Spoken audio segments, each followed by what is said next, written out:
Hey, what is up guys, welcome back to the channel, N3K here, and this time, under popular demand, I'm bringing you a really noob-friendly endless runner tutorial.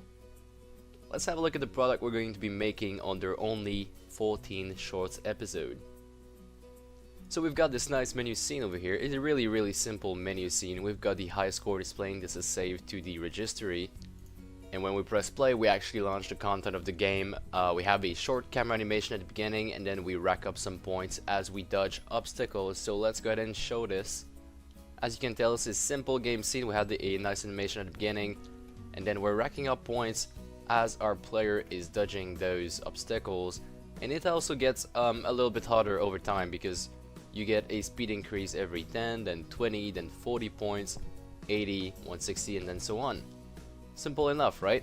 Well, during this tutorial, we learn how to execute some really simple manipulation on the character controller, some basic collision and detection, and then we move on to making a game flow.